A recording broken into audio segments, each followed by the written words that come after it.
My name's Anisa Mohammed. I'm a workplace researcher. I study work, why we work, how we work, the future of work. And I want to ask you tonight, how many of you have ever said to yourselves after a great run, wow, I was a machine today? And when you were a little less than perfect, I'm only human. Think about that, folks. Think about that. Only human. So I work with corporate clients, and in many cases I help them. Attracting and retaining talent is a big part of my task, and I want to delve into work a little bit with you to help you understand so much of how we define ourselves is connected to work. We used to be subsistence economy, right? Where we would farm, we would produce what we needed for ourselves and our family, and we would trade the surplus with our neighbors and friends. The steam engine came along and we were able to move a little bit further geographically, right? We had the train, and so that expanded our network a little bit. You had the big city, and then you had the surrounding area. Industrial Revolution, end of the 1800s, or 1700s, early 1800s, you had the factory workers, and you can kind of see how society's organizing itself at this point. We all had our tasks. Information revolution. The internet, computers, we were able to compute at rates never seen before. 10 people, now it's done in 5 minutes by one single computer. This has revolutionized what we're doing right now. Watson, are we all familiar with Watson? Yes? So IBM Watson, artificial intelligence, we're talking about beating the global chess champ at his own game, or her game, it was his game at the time. And Jeff Bezos, Amazon, anyone? So this is Jeff, just a couple of weeks ago, inside of a robot. That's how, that's fun. That's fun. But this is real.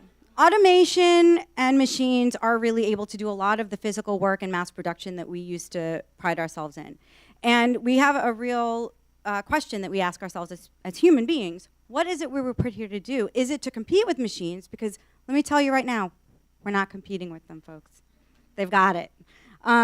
But there are some ways, I'm here to say, there are some ways where we can compete with them. And they're not in the ways that we tend to think. They're actually not in being only human, it's actually in being human. Right? Human beings we create. We had pictures before we had text. We understand our own context and can storytell that better than any other species. Not only there's mass production, but we have the ability to create craft. We actually have craftsmanship. We persevere, we have grit. That's something machines do not have. We fail, we learn from our failure, we redeem ourselves. As analog beings, we are not binary, we exist on a spectrum. Never before have we really acknowledged that radical self-expression can be valued in this new state of the economy. We also have mind-body connection. Think about that, right? What our mental state can be interpreted in how we express ourselves physically, and how we feel physically affects our mental state. That could be valued. Speaking of physical state, there is this idea of how far can you push yourself. There's superhumanality, but there is also an acknowledgement of mortality. And that also affects us, the wear and tear on our own body, knowing that at some point it may end in this form.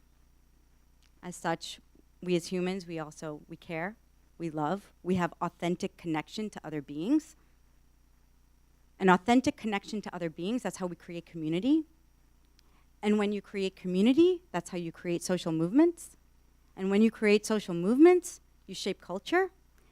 And if we don't see that now in this day and age, and where we are right now in the United States, I don't know what else I need to prove to you. But we are human. And this is more than only human.